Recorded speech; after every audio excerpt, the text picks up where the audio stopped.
that is critical as well. And then wealth management is like when you do have some money, don't do like Nicolas Cage and Mike Tyson. You have to manage it well, and so that you will have perpetual wealth. So these are what are involved in the financial plan. So now let's look at how you develop a financial plan. I'm just going to talk about it briefly. So we're just going to look at the, okay, so this don't want to move. All right, there you go. So the financial plan, it is simply a set of financial goals followed by a plan of action for reaching these goals. You can't just develop a plan on paper and you haven't decided how you're going to do it. It has to be practical. What can I do to achieve these objectives? There are three what I would call plan types: the short term, the mid-term, and the long term. Short-term plan is what you will achieve within 1 to 3 years. So it is very important that you actually do this. Write it down. Go home, think about it. What do I want to achieve in the next 1 to 3 years? And write it, document it. That's my short-term financial plan. The medium-term plan, what I will achieve within the next 4 to 10 years.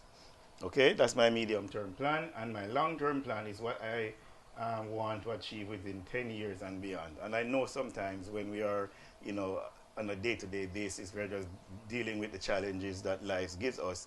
We don't really think about even 2 years from now, much more 10 years. We're just thinking next year. But the truth is, you really have to think short term, medium term, and long term. Because before you know it, 10 years just passed just like that. And then nothing. What do you have to show for the last 10 years? Nothing. You have to plan for the long term, all right? So the plan must be realistic and it must be achievable. It will serve as a daily guide to your financial management, and have goals to aspire towards, a sense of purpose and direction. So you're not just living every day. You have something that you're looking forward to. You have a goal in mind, somewhere going. And because of that, it will determine the kind of actions that you take.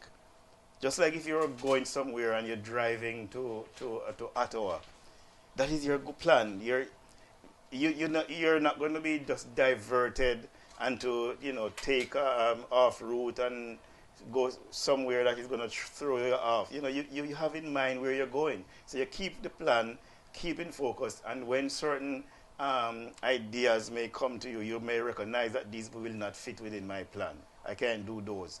And at the same time, other ideas that do fit in your plan, you will now be more motivated to get engaged into those kinds of activities. So it is good to have a plan. A financial plan is important because it brings a sense of purpose and direction to managing your financial affairs.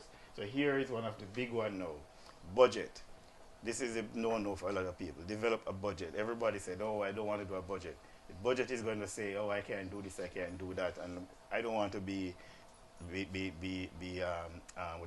restricted and managed in my financial activity. But the truth is, budgets are important, and it's amazing that more people don't use budgets because it's easy to do and it is so beneficial. Here's what we're going to look at: how do we develop a budget. But first, let's talk about what is a budget. A budget is simply an itemized summary of planned revenue and expenditure for a particular period of time. That's what it is: planned revenue and expenditure. So therefore, you know how much income you generate. That is usually the easier part of the budget.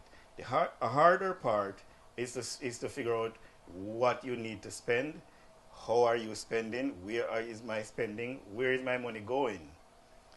And the budget helps you to do that because you harness that. And once you figure out how you are spending your money, then you can now use that historical information to develop a budget and decide where you need to cut back, where you have room to expand, and so on and so forth. So we're going to spend a little bit of time looking at budgeting.